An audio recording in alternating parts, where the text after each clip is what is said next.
Dear viewer, what's your take on the current happenings in our country and how is it affecting us as a nation?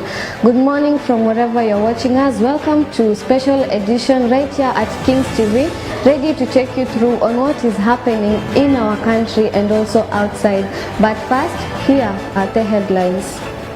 Drought disaster, Kindiki and Hard, education perimeter.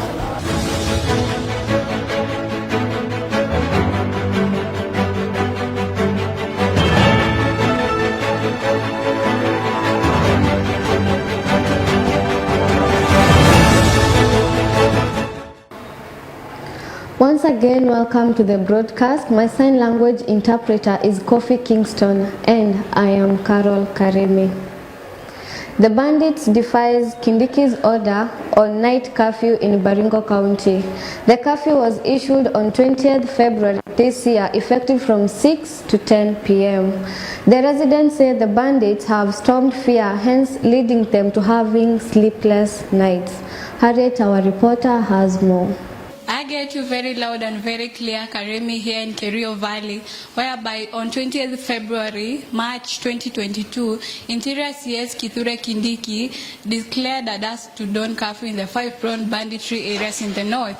Well then, Karemi, today I don't have good news for you, whereby today at exactly 6 a.m., 3 people were killed in Kerio Valley, Elgeyo Marakwet County. The 3 people are believed to be 2 ladies and 1 man. The one man died while receiving treatment at Edon Mission Hospital, while the 2 ladies died at the spot of the gunshot on Lita Primary School, which borders Elgeyo Marakwet and West Pokot. On 31st December 2022, Interior CS, alongside with other government officials, promised the people of Kerio Valley that they will use drones in order to curb the insecurity in that area in tracking the bandits. Reporting live from Kerio Valley, Elgeyo Marakwet, I'm Harriet Nyanchama. Yet in the projected period, March to June 2023, the food insecurity is expected to worsen. About 5.4 million people, 32% of the population analyzed, are projected to face high level of acute food insecurity. Irene, our reporter, has more on the analysis. Karemi, nakupata vyema kabisa. Uhaba wa chakula ya Kenya ambapo kuanzia watu 5.1 kwenye uhaba mkubwa serikali pipi wa Kenya ili waweze kubakia chakula meza kuzungumza serikali ingilie kuonyesha jinsi ya kuhifadhi chakula, jinsi ambavyo watakuwa na ng'ang'ana na hali hii ngumu. Na ripotia ni Kiambu, mimi ni Ivy Nanjala. The WHO confirms that the first human infections of the avian influenza or the bird flu has stormed in Cambodia since 2014. In the process, an 11-year-old girl from Pre Veng province in the south of Cambodia has severe pneumonia and tested positive, leading to sudden death. Cynthia with more. Thank you, Karo Karemi. I can get you loud and clear here in Kiambu. The WHO affected by the H5N1 or the bird flu in Cambodia, where an 11-year-old girl has died due to this virus of the bird flu. Also, her mother has tested has said that this virus is spread from person to person, and it is also from this bird, whether they are alive or dead. Reporting to Kings Nyamputa. We will be right back after a short break.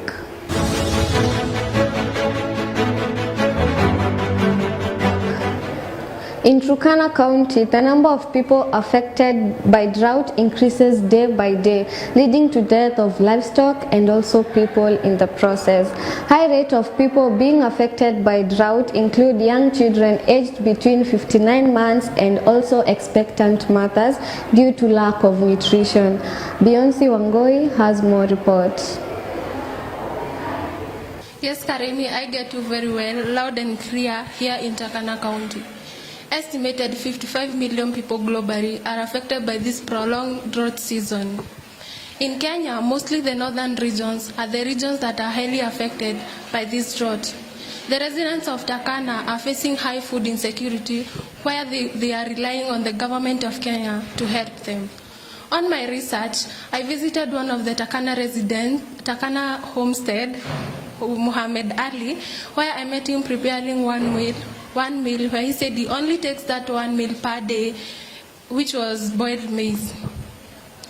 And outside his homestead, I met the carcasses of his livestock, and he told me that he's now relying on the government and the Red Cross agent to help him. The question is, what is the government of Kenya doing to curb this situation, or what is the government of Kenya going to do to curb this situation?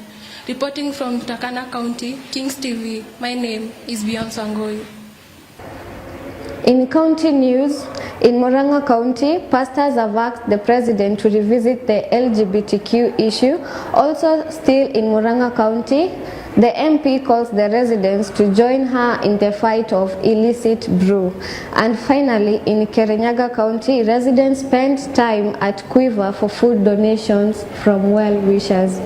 Simon with more. You very well, loud and clear from Murang'a County, from the other side of the studio, Caro. I'm right at Murang'a County, where Marago Sub-County MP, Mary Oidera Wamaua, urged Roko residents and readers and also the Roko authorities to join her in fighting illicit brews in the sub-county. Speaking in Kaga Village, Kimorori Wempa, Marago Ward, Marago Sub-County, he also said that all the arm of Roko and small-scale traders who are selling beer and illicit brews to the youth in the daylight should also be announced and said to the local authorities. Elsewhere, Murang'a pastors have urged President Ruto to talk on how LGBTQ, the ruling of LGBTQ, which was passed last week on Friday by the Supreme Court, and they urged that he should also he should deal with the case and do the verdict and bring back the verdict. Elsewhere, Kirinyaga County, Kirinyaga Central residents have today spent their night queuing and get for food donation from local authorities and the county government, where they were queuing the whole night. The whole night has been very, very busy. Like a beehive, where the local residents tried to get food, the little they could get. Reporting Kings TV, I'm Simon Wawero. Indeed, a nation needs a ruler, and a great one to be in particular, and Nigerians have decided that Bola Tinubu is the one to lead them as the nation. His Excellency Bola won the presidential seat after the elections that were held on 25th February 2023. Mary Kihiu with more reports. Yes, Karo Karemi, I'm getting you well from the ground. And finally, the election of Nigeria have been announced by Mahamudu Yakub, the chair of the INEC. The ruling party candidate, he have been declared as a winner in the presidential candidate. The announcement is likely to be taken in the court charge by Atiku and Peter Obi's, who finished behind Bora. And the election provide an important democratization and engage the political liberalization. Reporting to Kings TV, Mary Kehio. Let's take another short break. We will be right back.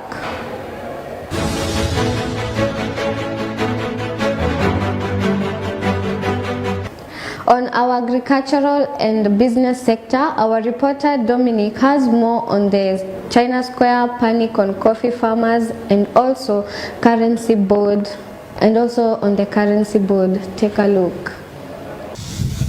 I get you loud and clear, Carol Karemi from the side of studio. I'm here in Kiambu County to talk about business and agriculture, where we find that in the field of business, coffee farmers in Mount Kenya region are in deep panic after the decline of price of the 50 kg bag, where it is going for almost $180 all the way from 300 and 500 US on the 50 kg bag.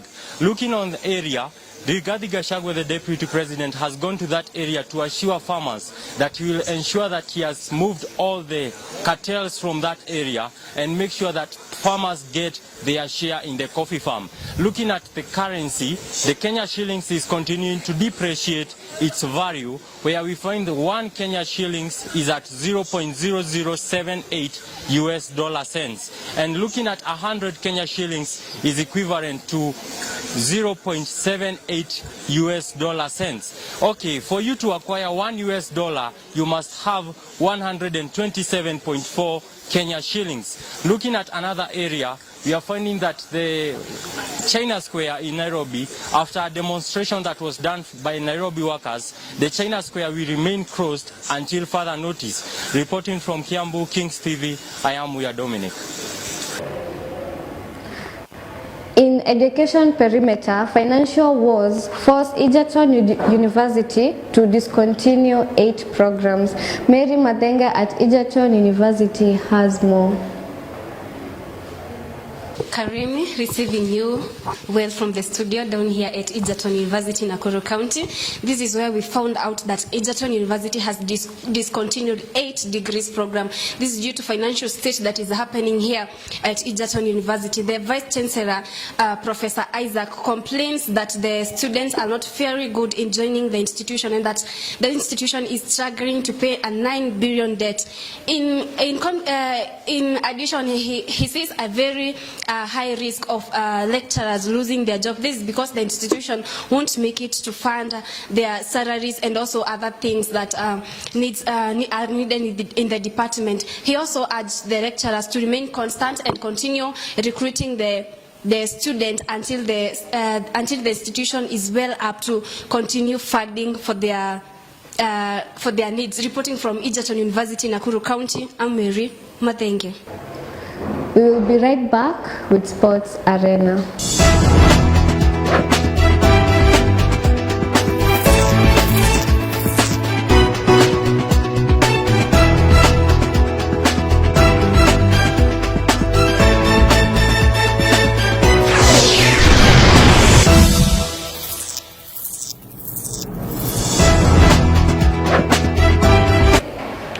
Let's look at the FA fixtures results. Stoke City were beaten by Brighton 0-1. Leicester City beat Blackburn Rovers 1-1. Fulham beat Reds 2-0. Bristol were beaten by Manchester City 0-3. Let's look at the man that led Manchester United to their victory at the EFL Cup and the quarter-finals to proceed to the FA Cup.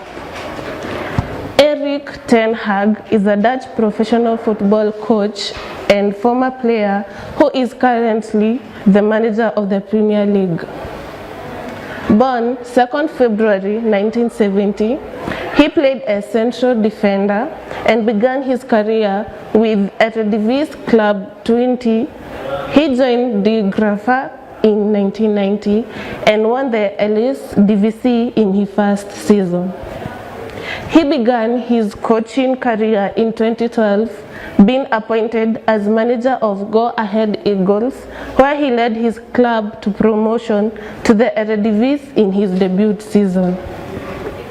He joined Bayern Munich too in 2013, winning promotion to the Regionalliga Bayern in 2014. He returned to Netherlands in 2015 as sporting director and head coach at Utrecht. He later joined Ajax in 2017. He won 3 Eredivisie titles, 2 KNVB Cups, and led the team to the semi-finals of the 2018-19 UEFA Champions League. In 2022, he was appointed Manchester United and won the EFL Cup against Newcastle. Let's look at the second manager, that is Mikel Arteta Amaritan, the manager of Arsenal. He was born on 26 March 1982, is a Spanish football manager and former player who is the current manager of the Premier League club Arsenal. He began his senior career at Barcelona in 1999, but limited playing time led to a loan to PSG in 2001. He then signed for Rangers, winning Scottish Premier League and Scottish League Cup double his debut season. Arteta joined Everton on loan in 2005. He later signed permanently for Arsenal. He later signed permanently for Arsenal in 2011, where he won 2 FA Cups and served captain from 2014 until his retirement in 2016. He represented Spain through several youth levels but never played for senior national team. After retiring, he was appointed as an assistant coach to Pep Guardiola at Manchester City in 2019. He returned to Arsenal as head coach and won the FA Cup in his first year. His title was changed to manager in September 2020 to reflect his broader remit at the club. Losers complain, winners achieve. That has been Sports Arena with me, Margaret Mwangi. Thank you, Margaret, for that amazing sports news. It has been the Sports Arena. Thank you so much. And now we have come to the end of our news at 10. But before I end, I have some comments here. I have someone called Margaret saying that he doesn't or she doesn't love or like the idea about the China Square. For more information, follow us on Facebook at Kings TV, on YouTube at Kings Fraternity. Remember, Kings TV is where news comes first. My sign language interpreter has been Kofi Kingston, and I was Carol Karemi. See you next time.